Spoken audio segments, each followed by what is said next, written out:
Hey viajero web, ya estás en el web.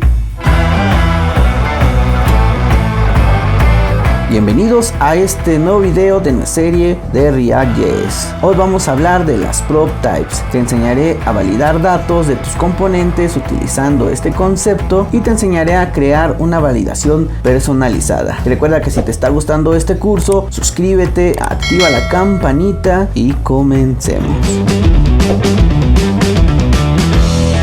Bien, esta clase ya está disponible en mi página web. Solamente tienes que venir aquí a tu navegador y escribir React.js Webby y vas a encontrar todos los capítulos de este curso. En este momento nos vamos a posicionar en el tema de prop types, que es lo que vamos a ver el día de hoy. ¿Y qué son las prop types? Bien, las prop types en React son una forma en la que podemos validar las propiedades en nuestros componentes. Esto quiere decir que vamos a poder validar si se están asignando correctamente. Desde la versión 15.5 de React, las prop types fueron movidas a un paquete diferente. Por lo tanto, si tú estás utilizando el comando CLI create react app, no te debes de preocupar por nada, ya que este paquete viene incluido. De lo contrario, si no lo usaste y no has seguido este curso, pues tendrás que instalarlas con este comando que tenemos aquí, npm install prop types, y se agregarán a tu proyecto. Pero como nosotros ya las tenemos, pues ya las podemos usar sin ningún problema. Así que vayamos al código, que es la mejor manera de aprender. Bien, ya estamos aquí en Visual Studio Code y como puedes ver estamos en el código que vimos en el video pasado. Así que lo primero que voy a hacer es eliminar esto que no lo voy a necesitar en esta clase. También la parte del React DOM, ya que hoy veremos prop types en React.js. Lo primero que voy a hacer es importar nuestras prop types. Así que vamos aquí arriba y ponemos import prop types from prop types. Recuerda que si has seguido este curso y has creado tu aplicación con Create React App, este paquete ya viene instalado por defecto. De lo contrario, tendrías que instalarlo manualmente a través de npm install prop types, tal como vimos en la introducción. Por el momento nosotros sí lo tenemos, así que simplemente lo importamos y voy a crear un componente de clase, cual simplemente le voy a llamar componente, y voy a hacer que en el render regrese 3 párrafos. El primero va a regresar un texto, el segundo va a regresar un número y el tercero simplemente correo. Más adelante te voy a explicar por qué. Pero bien, déjame pasar componente aquí al render para que lo podamos ir visualizando. Listo, aquí ya lo tenemos, solamente que obviamente pues las propiedades no tiene nada. Es más, le doy en inspeccionar para abrir la consola y aquí no tenemos ningún error ni tenemos nada, ya que en este momento no estamos validando ninguna propiedad. Y si aquí por ejemplo agregamos texto y le pasamos un dato, pues simplemente se va a renderear. Por ejemplo, le ponemos Webic y aquí ya lo tenemos. Nuestro componente está funcionando bien. Si nosotros le agregamos, por ejemplo, en vez de un texto un número, pues también se va a renderear y no nos va a marcar ningún error. Texto está recibiendo cualquier tipo de dato, ya sea entero o sea realmente un texto o un string. Nosotros con las prop types podemos validar que si esta propiedad está destinada a solamente recibir texto, pues realmente se le pase un texto. Entonces vamos a declarar nuestras prop types. Lo vamos a hacer, existen dos maneras, desde dentro del componente y fuera del componente. Vamos a empezar haciéndolo fuera del componente, ya que nos va a servir también para componentes funcionales. Así que ponemos aquí el nombre del componente y a través de la anotación de punto ponemos prop types, que es precisamente el paquete que importamos arriba, y este va a recibir un objeto JSON, el cual va a tener el nombre de las propiedades. Por ejemplo, vamos a empezar con texto, vamos a agregar texto y vamos a utilizar proptypes.string, y con esto lo que estamos haciendo es validando que esta propiedad solamente reciba texto. Aquí me está marcando un error y es porque proptypes en la anotación de punto debe iniciar con una minúscula, así que se la cambio y aquí ya no los está agregando sin ningún problema. Entonces aquí yo, en vez de ponerle un texto, agrego un número. En la consola, como puedes observar, nos está mandando un error y nos está diciendo que texto no es un tipo número.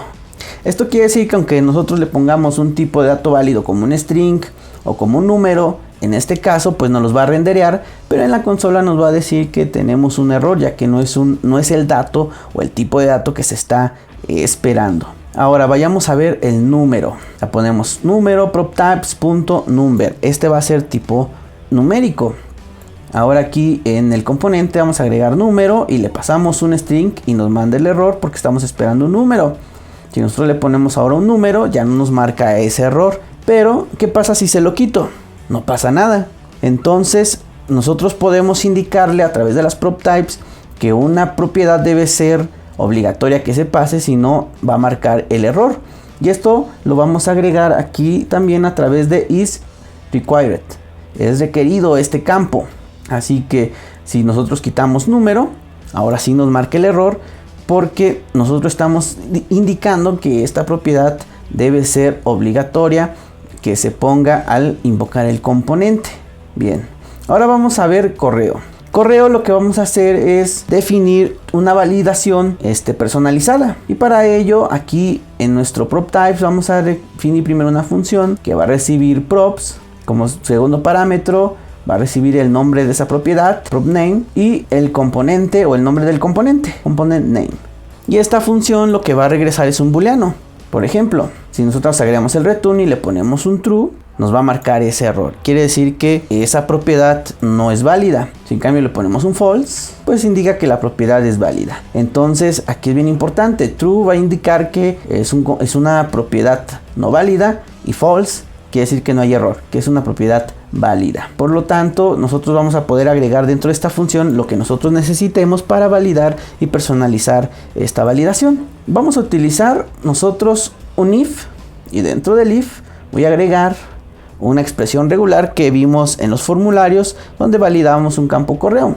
Así que simplemente la voy a poner aquí y la voy a poner .test de props, valida props name, que sería el nombre de la propiedad, y si hay un error en la validación, regresa un error indicando que props no cuenta con un formato correo, y ponemos el nombre de la propiedad para este componente y ponemos simplemente error en la validación. Listo, ya hemos definido nuestra validación personalizada. Si vamos aquí al render y agregamos correo y le ponemos simplemente la palabra correo, no nos está mandando nada, porque recuerda que aquí hay una lógica negativa, así que le tenemos que poner que invierta esa validación. Así que negamos la validación y entonces ya tenemos el error. Si con la palabra correo nos indica que no es un formato válido en esta propiedad de correo. Si ponemos ahora un correo con un formato válido, pues este error desaparece y nos manda un formato correcto y no nos indica ningún error. Lo mismo pasa si nosotros quitamos la propiedad de correo. Si la quitamos, nos va a marcar un error, porque estaríamos pasando un defined y eso nos va a marcar un error. Se la ponemos otra vez y nos marca que los formatos son correctos. Ahora, también las prop types las podemos utilizar en componentes funcionales. Así que vamos a declarar un componente funcional, que esto ya lo hemos hecho en clases pasadas. Le voy a cambiar el nombre al de arriba para que no haya ningún problema. Listo, aquí ya tenemos un componente funcional. Copiamos el return para que regresemos lo mismo. Voy a borrar los this porque aquí no existen. Y listo, ya tenemos un componente funcional que está recibiendo las mismas validaciones con esos prop types que definimos. Así que hagamos una prueba. Ahora aquí en el render quitamos el número y ya nos bota ese error de que no estamos recibiendo un número. Entonces las prop types se pueden utilizar en componentes de clases y componentes funcionales, y se puede declarar o se pueden agregar desde fuera de los componentes. Yo te recomiendo que utilices esta forma, ya que con esta misma forma vas a poder utilizarlo tanto para componentes funcionales y componentes de clases. Bien, mediante prop types también puedes definir que las propiedades de un componente tengan un valor por default, y para ello también lo podemos hacer desde fuera del componente. Solamente tenemos que venir aquí y poner componente.default props, lo cual va a ser igual a un objeto JSON, igual que en prop types, y va a tener el nombre igual de nuestras propiedades. Por ejemplo, vamos a tener aquí texto, el cual como default queremos que tenga el texto ewebic default. En número queremos que tenga un 10, y correo pues simplemente sea contacto@ewebic.com.mx. Si al invocar el componente no nos pasan ningún valor en las propiedades, se van a pintar en automático estos valores. Así que para probarlo, vamos aquí al render, quitamos eWebik y ves, aquí ya nos marcó eWebik default y no nos marca error en la consola. Quitamos ahora número, se pone el 10 y tampoco tenemos error en consola. Y finalmente si quitamos correo, pues se pone correo ewebik.com.mx y no tenemos ningún error en la consola. Así que si al invocar el componente pues no tenemos propiedades, se renderían las propiedades por default que nosotros le pongamos o le definamos a nuestros componentes. Esto es útil en algunas ocasiones, para otras pues a lo mejor no es tanto, porque realmente necesitamos los datos o que sean datos que el usuario introduzca, pero esto ya depende del tipo de proyecto. Y finalmente, para terminar con la parte de prop types, hay una segunda manera en que podemos nosotros definir las prop types, y es a través de un elemento estático, solamente que esto sirve únicamente en componentes de clase. Por ejemplo, si nos vamos aquí a nuestro componente de clase y escribimos static y copiamos lo que teníamos en nuestros prop types, esto va a funcionar y React nos lo va a reconocer, solamente que aquí hay una doble validación en la parte de Babel, lo cual se me hace algo complicado de explicar en ese momento, y más porque yo creo que es algo que no vas a utilizar tanto, o al menos yo no te recomiendo que lo utilices así, a menos que tu proyecto sea únicamente con componentes de clase. Pero últimamente ya todo está migrándose a componentes funcionales, así que yo te recomiendo la primera opción que vimos, ya que te van a servir tanto para componentes de clase como componentes funcionales. Excelente, espero que esta clase te haya gustado y que hayas aprendido algo nuevo. Recuerda que si te está gustando este curso, me ayudarías mucho compartiéndolo en redes sociales para que podamos llegar a más personas. Y si aún no te has suscrito, te invito a suscribirte al canal, activa la campanita para que te enteres cuando suba nuevo contenido. Y recuerda, sigue viajando por la web.